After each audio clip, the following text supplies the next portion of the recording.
Hi, AT from CNC at Home. Last time we did a video about a visit that we did to Making It Happen, which is another YouTube channel that I was invited to come over and kind of look at some of their equipment, mainly their big laser that they have. One of the projects that we did, and I'll just pop up right here, was a tissue box. I'll put the link down here, and I'll put it in the description so you can click on it to where I got the file for this. It was a free file, and I want to give credit to those people, so go and grab this. It's a cool project. Anyway, what I want to do is kind of just talk about this a little bit, take a look at these pieces, and then put it together. I'm just going to use some wood glue and some clamps and put it together. Let's bring up some clips of those parts, kind of the cutting of it, and then we'll look at the individual pieces and talk about how that burned. Within Lightburn, I'm going to open up the DXF. This contains all the design information for this project. One of the cool things is the way that they design this. It comes in 3 layers. We have the etching part of it, and then we have the internal cutouts, and then we have the external cutouts. Each one of these was a different color, so it came in on a different layer. This is great. So the next thing we need to do are add 2 more sides. As you'll see, we only have one left side and one top side. We need a right side and a bottom side. So we'll slide the project over and we'll slide it up to make enough room on our working area. Then we'll highlight this top side, right click and choose duplicate. Then we'll spin it around by pressing the period key, and then using the arrows we'll just slide it down. Do the same thing for the left side. We'll highlight it, right click, duplicate, spin it around, and slide it over.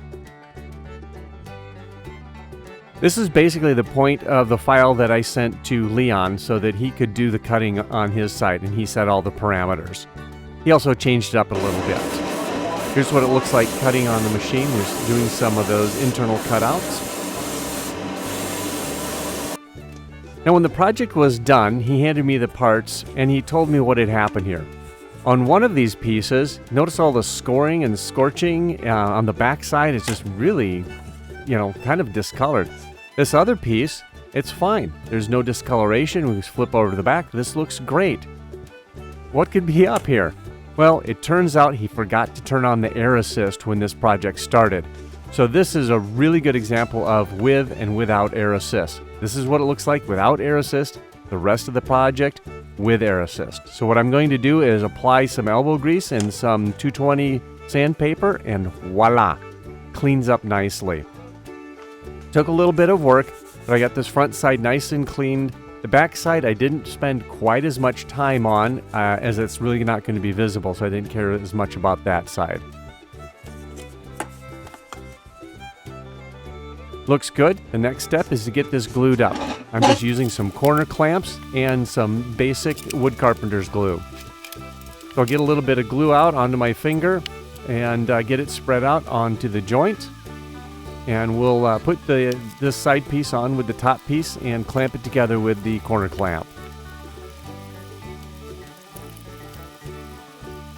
Now while that's drying, did a little cleanup there, I'm going to go ahead and start getting the next piece glued up.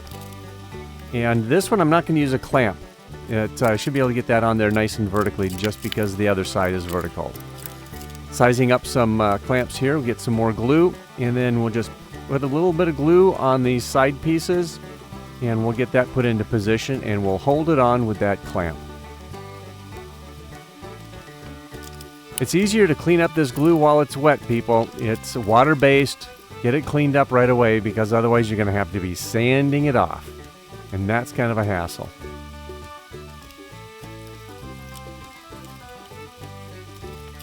All right, one more clamp. Let it dry, and magically, there it is. Looks good. It's also kind of solid. I was surprised at how well this held together. There was no cracking and it seemed pretty solid. The next step is to sand this up a little more and put a clear lacquer finish on it. This is what it looks like with the clear lacquer. It feels nice and smooth, and it's protected.